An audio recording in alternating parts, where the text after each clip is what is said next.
हम स्टार्ट करने लगे हैं एक और वेरी वेरी इंटरेस्टिंग और मजेदार वीडियो ऑन ग्रुप थ्योरी, जिसमें हम एक एग्जांपल लेंगे और सारा कुछ समझने की कोशिश करेंगे। उसके सब ग्रुप, उसके order of N element, Lagrange theorem, coset, cyclic group, सब कुछ ग्रुप थ्योरी का जो है ना, वो एक एग्जांपल से समझने की कोशिश करेंगे। और अगर आपको कुछ भी सीखने का मजा आए और मौका भी मिले तो प्लीज सब्सक्राइब बटन को हिट करना। इससे हमें काफी एनर्जी मिलेगी आपके लिए और बहुत सारे वीडियोस बनाने के लिए। तो चलते हैं अपने एग्जांपल्स की तरफ। बस ग्रुप ले लेते हैं, इस तरह करते हैं, इजी सा ग्रुप लेते हैं।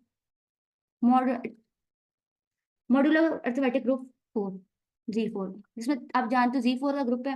विद रिस्पेक्ट टू एडिशन ले रही हूँ तो इसमें यकीन जानो तीन ही एलिमेंट आएंगे, ये तीन एलिमेंट आएंगे। और इसमें मैं कंडीशन लगा दी, बाइनरी ऑपरेशन ये वाला, राइट। पहले मैं इसका जल्दी से बना लेती हूँ कैलिस टेबल। ये ग्रुप है, पहली बात है ग्रुप बनाने के लिए बहुत सिंपल है। सबसे पहले इस तरह का कैलिस टेबल बना लेते हैं। पहले यार कैलिस टेबल देखते हैं। कैलिस टेबल देखो, 0 1 2 3। मैंने जान के वो लिया जो जिसका आसानी से सब कुछ निकला है, ताकि सारे कॉन्सेप्ट ना जल्दी से रिवीजन कर लिया, टाइम भी ना वेस्ट हो और बाद में समझ आ जाए।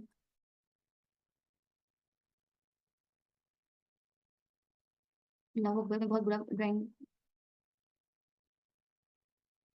ठीक है। तो ये लो बन गया कैलिस्टेबल ड्राफ्ट था, जैसा मर्जी बना तो है। यहाँ भी एक लाइन है, देखो अब जल्दी से देखो, जल्दी से।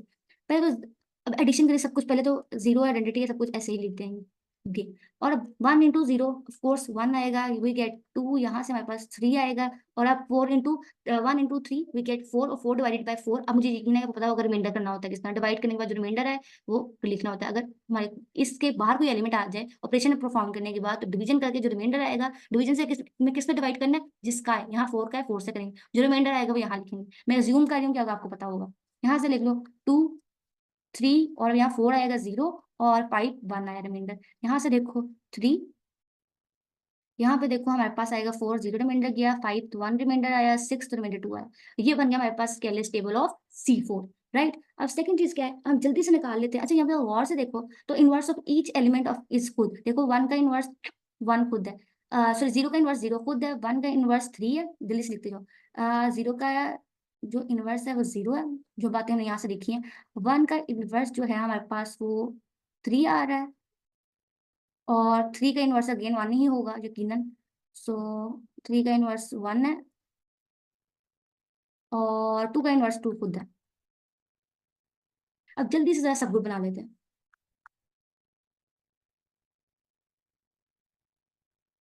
कैरेस टेबल जरा इसको इधर से कर लेते हैं।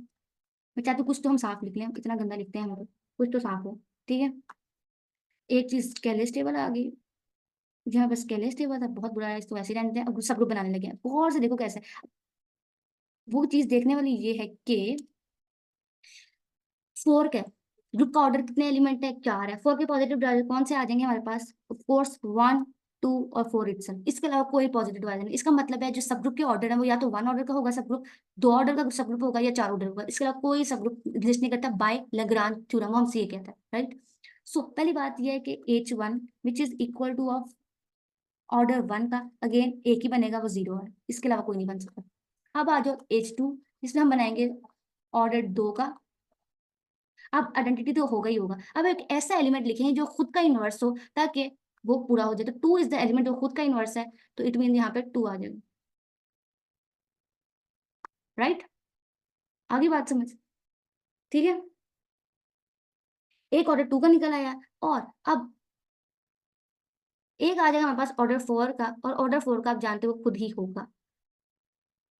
ऑर्डर 4 का हमारे पास आएगा, वो खुद ही होगा, जिसे हम लिख देते हैं पूरा ग्रुप G4 खुद ही आ। तो हमारे पास ये 4, सॉरी ये 3 हमारे पास निकले हैं सब ग्रुप, किसके, G4 के। बात समझ आ गई। और हमने इस डेटा को यूज किया, जो हमने यहाँ से निकाला कैलिस टेबल से, सब ग्रुप भी निकला है। अब आज जो चेक करते हैं कि जो हमारा G4 है वो साइक्लिक ग्रुप है या नहीं, साइक्लिक ग्रुप है ये कि नहीं। साइक्लिक ग्रुप है या नहीं हम चेक करेंगे कि इसके अंदर कौन कौन से एलिमेंट हैं, ऐसा कोई एलिमेंट है जो पूरे के पूरे ग्रुप को जनरेट करे। चेक करते हैं, आज साइक्लिक के लिए चेक करते हैं। पहले आ जाओ, हमारे पास ग्रुप है, हमारे पास ग्रुप है, हमारे पास कौन सा ग्रुप है, 0 है, 1 है, 2 है, 3 है। अब चेक करते हैं 0 का जनरेटर है। अब 0 में जो मर्जी कर लो 0 ही आएगा, पूरा ग्रुप उसमें कुछ भी कर लो, 0 को 0, अब देखो जनरेटर करना है तो 0 को 0 में ही कुछ ऐड करते जाना है, जो ग्रुप का ऑपरेशन है। तो 0 को जितनी दफा ऐड करो 0 ही आएगा। 1 को चेक करते हैं, 1 में 1 ऐड करेंगे तो we get 1 as it is आएगा, 1 1 ऐड करेंगे वी गेट 2, और टू में टू ऐड करेंगे वी गेट, टू में वन ऐड करेंगे थ्री, एंड वन में थ्री ऐड करेंगे वी गेट फोर, और फोर इसका ऑर्डर है तो वी गेट डिवाइड, डिवीजन के बाद वन बचेगा, तो वन ने पूरे ग्रुप को जनरेट कर दिया। तो पहला जनरेटर क्या है, वन। दूसरा दूसरा जनरेटर चेक करते हैं, two as it is, two में टू ऐड करेंगे तो फोर आ जाएगा, तो फोर जीरो आएगा, बिकॉज डिवाइड होने के बाद डिवीजन मॉडुलर अरिथमेटिक ग्रुप है। आज थ्री को चेक करते हैं, थ्री है या नहीं। Three as it is, three में थ्री ऐड करेंगे क्या, थ्री में थ्री ऐड करेंगे वी गेट सिक्स, सिक्स को डिवाइड करेंगे तो वी गेट कौन सा रिमाइंडर आएगा।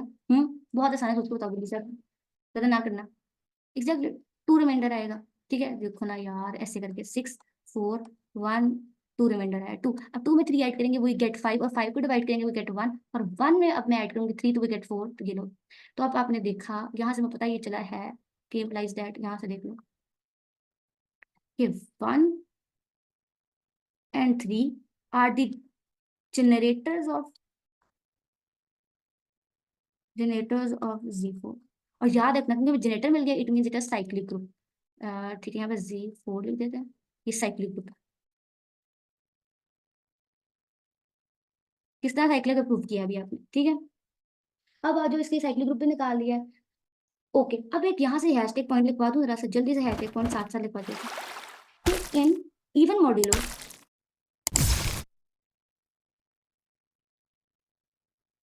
the generators are those, generators are those whose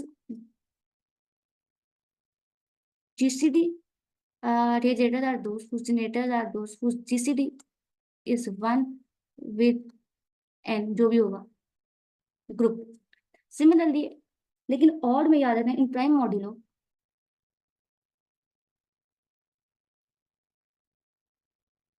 क्या होगा, द ऑल आर जनरेटर्स, सारे जनरेटर होंगे except zero, all are generator except. बात समझ आई कि नहीं, बात ये है कि अगर गौर से देखो, देखने वाली बात यहाँ से समझो कि मॉड्यूलो का कोई भी ग्रुप आपको गिवन, यहाँ पे मैंने Z4 लिया, कोई भी ग्रुप गिवन हो, अगर उसका ऑर्डर पांच है, अगर उसका ऑर्डर इवन है जहाँ पे फोर है, तो याद रखना जो जोन से नंबर इस फोर के साथ जीसीटी वन देते हैं वो सब इसके जनरेटर्स होंगे। पहली बात का ये मतलब है, इस बात का ये मतलब है। सेकंड बात आ जाती है, सेकंड बात आ जाती है कि अगर मेरे पास मैं ऐसा Z4 ले लूँ, ऐसा मॉड्यूलर ग्रुप ले लूँ जिसका ऑर्डर प्राइम हो, जैसे C5 प्राइम नंबर है, फाइव आप जानते हो, तो याद रखना है इसके सारे ही जनरेटर्स होंगे, सारे एलिमेंट्स जनरेटर होंगे एक्सेप्ट जीरो, जो कि आइडेंटिटी है। इसके अलावा सारे के सारे एलिमेंट जो होंगे इसके अंदर वो ग्रुप के जनरेटर्स होंगे। तो याद रखना जो जीएन क्या अपना डिवीजन अर्थमेटिक मॉडुलर ग्रुप है वो साइक्लिक ग्रुप होता है। यहाँ से ये बात लिखनी, तो इस बात का ये मतलब था, आई होप के समझ आइए दोनों बातें। ठीक है, ये हैशटैग पॉइंट्स थे, बहुत ज्यादा इंपॉर्टेंट। याद रखना ये जो ग्रुप है अर्थमेटिक मॉडुलर ग्रुप इस साइक्लिक ग्रुप, यहाँ से लिख लो। राइट, समझ आइए सबको यहाँ तक, ठीक है। आज हम इसके क्या निकाल रहे थे, जब हम इसके क्या निकाला है, यहाँ तक हमने कहाँ तक बात की, हमने इसके साइक्लिक ग्रुप्स के जनरेटर्स भी निकाल लिए, इसके सब ग्रुप भी निकाल लिए, इसका कैलिस टेबल बना लिया। और जल्दी से इसके अब order of N element check करते हैं, इसके एलिमेंट्स का ऑर्डर चेक करते हैं।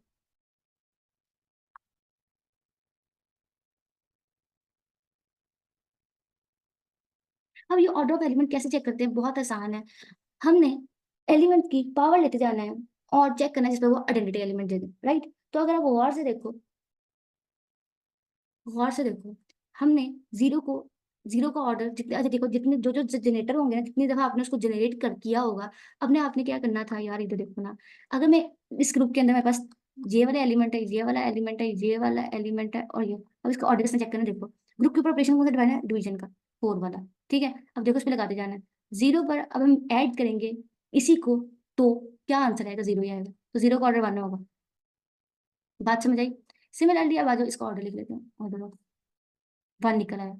सिमिलरली हमारे पास आता है वन, अब मैं वन पर ऑपरेशन लगाती जाऊँ तो क्या आएगा, वन पे वन लगाती जाऊँ, वन पे, तब तक मैं वन पे लगाती जाऊंगी जब तक मुझे आइडेंटिटी ना मिले। ठीक है, क्योंकि विद रिस्पेक्ट टू एडिशन, अगर group with respect to addition हो तो उसका ऑर्डर चेक करते हैं एन, और जो सा भी एलिमेंट है इस तरह मल्टीप्लाई करके एलिमेंट को। लेकिन अगर group with respect to multiplication हो तो हम उसकी पावर लेकर आइडेंटिटी निकालते हैं। अब मैं साथ मल्टीप्लाई कर रही हूँ, सॉरी साथ ऐड करी हूँ आइडेंटिटी। ठीक है, यहाँ देखो जीरो के पाके, अब वन को कितनी बार ऐड करूँ कि मुझे आइडेंटिटी मिल जाए, तो वन को मैंने ऐड किया है अपना 4 बार तो मुझे आइडेंटिटी मिला, ठीक है। वन में ऐड करूंगी वन, वन में ऐड करूंगी वन में ऐड करूंगी वन, देन आई गेट 4, और 4 उनके डिवीजन मॉडुलो ये वाला ग्रुप है तो मुझे आइडेंटिटी मिलेगा। तो याद रखना ऑर्डर ऑफ 1 यहाँ पे क्या है 4। सिमिलरली अब मैं 3 को कितनी बार ऐड करूंगी, अगर आप यहाँ से देखो तो मुझे यहाँ से भी हिट मिल सकता है जनरेटर से भी। 1 करने से मुझे मिल रहा है, यहाँ से पता चला 3 का ऑर्डर 1 का ऑर्डर 4 है, यहाँ से पता चला है कि 3 का ऑर्डर 4 है जबकि 2 का ऑर्डर 2 है। यहाँ से भी आप देख सकते हो, वैसे बहुत ज्यादा ईजी है, इसे देख लो। 3 का ऑर्डर भी 4 है और हमारे पास 2 का ऑर्डर 2 है। ये सारे ऑर्डर ऑफ एलिमेंट निकाले हमने किसके, Z4 के, जो हमारा ग्रुप है। बात समझ आई? आई हो क्या, आई हो? अब आज कोसेट निकाल लेते हैं इसके।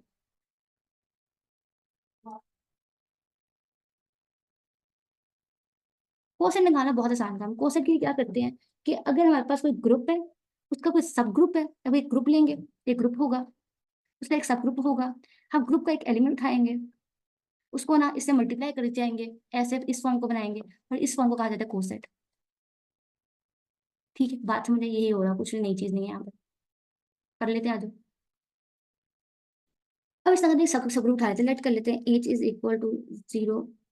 ये सब ग्रुप है ना हमारे पास, किसका, Z4 का, अभी निकाला है, अभी आप जानते हो Z4 का। यहाँ तक तो किसी को तो आगे पीछे निकाल के दिखाया था, कहाँ गया सब ग्रुप्स। ये निकाला है सारे सब ग्रुप्स। ये देखो, इसको मैंने उठाया, यहाँ आइडेंटिटी लिखा है 0 लिख लो क्योंकि इस ग्रुप में आइडेंटिटी 0 है। ठीक है, आदू। अब तो ग्रुप का एक एलिमेंट उठा लेते हैं, कौन सा एलिमेंट हो। अब लेफ्ट को सेट बनाएंगे, राइट को सेट। अगर मैं ग्रुप के एलिमेंट को इसके ऊपर, जोन सा ग्रुप के ऊपर ऑपरेशन डिफाइन है वो डिफाइन कर वो लगाऊं, तो अगर लेफ्ट साइड से लगाऊं तो लेफ्ट को सेट है, राइट साइड से लगाऊं राइट को सेट है, तो इस तरह से 0 को उठा ले। ये बिलोंग कर रहा है हमारे पास जी से। तो देखो, प्लस करती हूँ एज को, आई गेट 0 डालने से कुछ भी फर्क नहीं पड़ेगा, आई गेट। सिमिलरली अगर मैं इस पे लेफ्ट साइड से अप्लाई करूँ 0 को, अगेन सेम है। बात समझ आई कि नहीं? हर दफा राइट और लेफ्ट को सेट इक्वल नहीं होते, ठीक है, याद रखना। अब आज एक एलिमेंट मैंने ये उठाया, एक मैंने कोसेट इस तरह बनाया, आगे कोई दूसरा मैंने इसको उठा के बनाया है, आगे इसको उठा के चेक करते हैं 1 को। चलो 1 को उठा के येलो से चेक कर लेते हैं। 1 प्लस एच करूँ, मुझे क्या मिलेगा, 1 आ जाएगा, 0 में 1 ऐड कर, और वी गेट 3। ठीक है, सिमिलरली मैं लेफ्ट साइड से, अच्छा मैं लेफ्ट को सेट बनाती हूँ सिर्फ, यहाँ मैं राइट को सेट बाद में बनाऊंगी। लेफ्ट को सेट बना कर ऐसे राइट को सेट ऐसे निकालते हैं, यहाँ पे मैं लेफ्ट को सेट निकाल दूँ। एक लोग मैंने ग्रुप का एलिमेंट ये उठाया, एक ग्रुप का एलिमेंट मैंने ये उठाया, तो मेरा लेफ्ट को पहला लेफ्ट को सेट ये, दूसरा लेफ्ट को सेट ये। आज जो और निकाल लेते इस तरह करके जोन जोन से लगा के चेक करते हो। 2 भी तो बिलोंग करे मेरे जी से, तो ये देखो 2 प्लस एज करूंगी तो मुझे क्या मिलेगा, 2 मिलेगा, और 2 प्लस में 2 4 करूंगी, 4 क्योंकि मॉडुलो ग्रुप पे 0 आ जाएगा, मॉडुलो 4 ग्रुप है ना यार। ठीक है, आज जो तीसरा वाला चेक कर लेते हैं येलो से। पहला मैंने एलिमेंट ये लिया, दूसरा एलिमेंट ये लिया, चौथा एलिमेंट ये लिया। कलर पहले चेंज कर लेते हो, बेहतर है। मुझे से कोई ब्लू नहीं ट्राई किया, ब्लू नजर आइडियस आई। आज जो बिल्कुल नजर नहीं आ रहा, ये वाला चेक करते हैं, शायद नजर आया। अच्छा ठीक है, 3 एलिमेंट को ये भी चेक कर लिया, इसको चेक करते हैं। 3 बिलोंग कर रहा है मेरे जी से, और अब मैं क्या करूंगी, जी से अप्लाई करती हूँ लेफ्ट को सेट बनाने के लिए। सो आई गेट 3 में ऐड करूंगी 1, आई गेट 3, और 1 आएगा रिमाइंडर। ठीक है, तो ये मेरा चौथा आ गया। ठीक है, मतलब गौर से देखो, गौर से देखने वाली बात है कि जब मैंने ग्रुप के वो एलिमेंट उठाए जो मेरे सब ग्रुप के अंदर से, जब मैंने ग्रुप के वो एलिमेंट उठाए जो कि मेरे सब ग्रुप के अंदर ही थे, तो आई गेट बैक एज, वही सब ग्रुप मुझे वापस मिल गया। ये देखो इस केस में, यहाँ से एक प्रॉपर्टी लिखा हूँ, बहुत गौर से देखने वाली बात है, बहुत गौर से देखने वाली बात है। इफ, अब जब आप जानते हो यार, देखो जैसे if A belongs to G and also A belongs to H, अब ए भी एच बिलोंग करता है, तो याद रखना ए एच जो भी होगा, ए प्लस एच जो भी लेफ्ट को सेट आएगा वो इक्वल होगा एच के। प्रॉपर्टी याद रखना, इंपॉर्टेंट बात लिखवा रही हूँ, लेफ्ट को सेट। राइट को सेट के लिए भी यही है। बात समझ आई कि नहीं यार, ये तुम लोग देख लो, मैं तुम लोग को जो बात लिखवा रही हूँ उसको प्रूफ भी है। ग्रुप थ्योरी में ना यार, कॉन्सिक्वेंसेस, प्रूफ्स, रिमार्क्स, थ्योरम, उनकी स्टेटमेंट्स को याद रखना, इनको समझना बहुत जरूरी है, इतना इंपॉर्टेंट इनको, क्योंकि ये सब कुछ जो बातें मैं बता रही हूँ ना, ये थ्योरम्स में कहीं ना कहीं यूज होंगी। ये एग्जांपल आया हुआ, मैंने कहा था ना, एक एग्जांपल लूंगी सब कुछ प्रूफ लगा दिखा दूंगी। तो देखो हम पहले साइक्लिक बनाया हमने, उसको पहले ग्रुप सब ग्रुप्स बनाया, सब कुछ बनाया, जनरेटर न्यूटर, अब हम उसके लेफ्ट को सेट लगा रहे हैं। जो रिजल्ट है मैं साथ साथ लिखवा रही हूँ, जो रिजल्ट आ रहे हैं मैं साथ साथ लिखवा रही हूँ, ताकि जितना अच्छा तुम्हारा कॉन्सेप्ट क्लियर हो सके, मैं कोशिश करूंगी इतना होगी। ठीक है, सिमिलरली राइट के लिए भी यही है, अगर राइट साइड से भी करोगे तो भी इक्वल आएगा। यही से दूसरी बात निकल आती है कि इफ ए बिलोंग्स टू जी, और यहाँ पे कंडीशन है, सबसे बड़ी बात ये है कि ए जो है सबसेट है जी का। ये लो यार, ये बहुत इंपॉर्टेंट बात है, मैंने हर चीज एक कलर से पता नहीं क्यों लिख दी, इसके से कुछ समझ नहीं आ रही। ठीक है, और ये हमारा लेफ्ट कोसेट हमने निकाला। लेफ्ट कोसेट जो किसी भी सब ग्रुप का जो कोसेट है उसके इक्वल कब आएगा, अगर हम वही एलिमेंट्स के साथ उसके ऊपर अप्लाई करें जो एलिमेंट सब ग्रुप के अंदर है, वही ग्रुप का एलिमेंट लें, तो हमारे पास वो उसके इक्वल आ जाता है। सिमिलरली राइट के लिए भी, राइट के लिए भी। ठीक है, अगर मैं ग्रुप का एक ऐसा एलिमेंट लूं लेकिन a does not belongs to H, और यहाँ पे कंडीशन ये है कि मेरा एज जो है सबसेट है जी का, देन याद रखना जो मेरे पास ए एज है ना, वो कभी भी मेरे जी एज के इक्वल नहीं आएगा। और अब यहाँ देख सकते हो, जो से मैंने अगर मैंने यहाँ पे वन उठाया था और वन मेरे इस ग्रुप से बिल्कुल बिलोंग नहीं कर रहा था, तो मुझे डिस्टिंक्ट ग्रुप मिला, ये डिस्टिंक्ट मिला। कहाँ गया ये देखो, डिस्टिंक्ट मिला, तो मुझे एज के इक्वल नहीं मिला। बात समझ आई कि नहीं? बहुत इंपॉर्टेंट बात है, ऑब्जर्वेशन है बहुत ज्यादा इंपॉर्टेंट। आई बात समझ? ठीक है, ये तो होगी लेफ्ट कोसेट भी निकला है, राइट कोसेट भी निकला है, ये तो होगी बात। अब आओ जो नेक्स्ट चीज है which is called index. Index, ठीक है। अगर याद रखना, यहाँ से कोई बात लिखवाना चाहती हूँ विच इज ये कि इफ एनी ग्रुप हैविंग, बहुत गौर से लिखेंगे बाद में, उसके बाद हम करेंगे इंडेक्स, इसी ग्रुप का इंडेक्स निकालेंगे Z4 का। अगर left cosets is equal to right coset, अगर किसी ग्रुप के लेफ्ट कोसेट राइट कोसेट के इक्वल हो जाए, मतलब ए एक जो है वो इक्वल हो जाए एज ए के, तो इट मीन्स दैट कि वो जो ग्रुप है ना, दिस इंप्लाइज दैट, याद रखना, दिस इंप्लाइज दैट कि वो जो ग्रुप है वो बिलियन है, implies that G is a abelian. ठीक है, आई बात समझ? तो यहाँ से एक और प्रॉपर्टी लिखवाती हूँ, बहुत ज्यादा इंपॉर्टेंट है। #नंबर 2 वो जी है कि जो कोसेट्स है ना, कोसेट्स की कहानी बहुत ये है, वो या तो आइडेंटिकल होते हैं या फिर डिफरेंट होते हैं। मतलब जितने भी तुम कोसेट निकालो ना, किसी भी सेट के जितने भी कोसेट निकालो, वो दो कोसेट्स आपस में या तो इक्वल होंगे या फिर डिफरेंट होंगे, सेम नहीं हो सकते, सेम नहीं हो सकते। सेम एक केस में होंगे, अगर सॉरी आइडेंटिकल होंगे या फिर डिफरेंट होंगे। ऐसा नहीं हो सकता कि उनके इंटरसेक्शन करने से कोई एक एलिमेंट ऐसा है जो दोनों में आता हो। मतलब ऐसा नहीं हो सकता कि अगर H1 एक कोसेट है, चलो इस तरह करते हैं, एक कोसेट ए बी है, दूसरा कोसेट हमारे पास लेट्स से कर लो बी ए है, और आप इनके इंटरसेक्शन लो तो हमें कुछ मिल जाए, उनका इंटरसेक्शन हमेशा फाई आएगा। बात यह है कि दो कोसेट के अंदर एक एलिमेंट रिपीट नहीं कर सकते, या तो वो दोनों सेम होंगे कोसेट या फिर दोनों डिफरेंट होंगे, इनके दरमियान इंटरसेक्शन के अंदर कोई नॉन एम्प्टी चीज नहीं निकलती। यहाँ से देखो, यहाँ से देखो, तो गंद इतना डल गया समझ नहीं आ रही। अब ये देखो, मैं ये बहुत सफाई करने की जरा कोशिश करती हूँ, ये देखो, फिर मैं आपको दिखाती हूँ एक चीज, बहुत ज्यादा चीजें आपको दिखाने की कोशिश करती हूँ। इसके ना हमारे पास इधर आ जाओ, व्हाइट से लिखती हूँ, किससे लिखती हूँ, कौन सा ऐसा कलर जो यूज नहीं किया। अच्छा ठीक है, यहाँ पे रेड ही कम यूज, देखो इसके कौन कौन से लेफ्ट कोर्स, इसके अगर हमने डायरेक्ट जो इस ग्रुप के Z4 के, जो हमारा ग्रुप है, इस ग्रुप के हमने लेफ्ट कोसेट निकाले हैं सारे, इस ग्रुप के ऊपर जितने भी लेफ्ट कोसेट बनते सारे लिखने हैं हमने। अब लेफ्ट कोसेट लिखती हूँ कौन कौन सा है, एक तो 0 1 आया और एक हमारे पास 3 1 आया है, बस ये दोनों देखो, इसके अलावा कोई आया है ग्रुप? अब मेरे पास एक लेफ्ट कोसेट ये है विच इज 0 + 1, एक मेरे पास लेफ्ट कोसेट ये है। अगर मैं इन दोनों के दरमियान इन दोनों का जरा इंटरसेक्शन हो तो आई गेट 5। ऑलवेज, हमेशा कोई भी ग्रुप लेके देख लो ऐसा ही होगा। तो देखो, या तो ये दो सब ग्रुप, ये सब ग्रुप है, एक ये सब ग्रुप, या तो ये दोनों कोसेट इक्वल है, ये दोनों इक्वल है, या फिर इनका इंटरसेक्शन आपस में 5 है, डिफरेंट है। मुश्किल लग रहा है बात, लेकिन यार देखो बात तो यही है, ये रिजल्ट बहुत ज्यादा इंपॉर्टेंट है, तभी चाहती हूँ कि जो चीजें इंपॉर्टेंट है वो सब कुछ करा लूँ। वन शॉट है, देखो रिवीजन तो पूरा होना चाहिए ना, रिवीजन वाला आंसर नहीं रहना चाहिए। अब आ जाओ इंडेक्स की तरफ। अब इंडेक्स निकालना है। इंडेक्स आपको बहुत अच्छा लगेगा अगर कोसेट की चीज समझ आ गई, वो ये है कि number of distinct right and left coset, right और लेफ्ट कोसेट, डिस्टिंक्ट लिख लो, डिस्टिंक्ट लेफ्ट कोसेट। पता है कोसेट में सीख मिलती थी बार बार। आ जाओ, अब मुझे तो इसमें ये मैं कहाँ गया ग्रुप, इसमें कितने डिस्टिंक्ट कोसेट निकले हैं? 3 को 4 कोसेट आपके सामने, डिस्टिंक्ट कौन कौन से हैं इसमें? कितने इंडेक्स क्या होगा इसमें डिस्टिंक्ट, ये राइट साइड लेफ्ट कोसेट्स हैं, इसमें जो अलग अलग कोसेट कितने निकले हैं आपके पास, वो उसका इंडेक्स है, 2 ही निकले। इसका मतलब है Z4 का इंडेक्स 2 है। बात समझ आई? लिख लो एग्जाम्पल, इसी के एग्जाम्पल साथ साथ करवा दिए ताकि ज्यादा अच्छे से कॉन्सेप्ट रहे। वो ये है कि Z4 का जो इंडेक्स है ना वो हमारे पास 2 है, इंडेक्स 2 है। और आपने देखा कौन कौन से दो निकले हैं, एक हमारे पास 1 3 निकला है, एक ये हमारे पास डिस्टिंक्ट लेफ्ट कोसेट है, दूसरा लेफ्ट कोसेट हमारे पास 2 0। ठीक है, आई थिंक सो यहाँ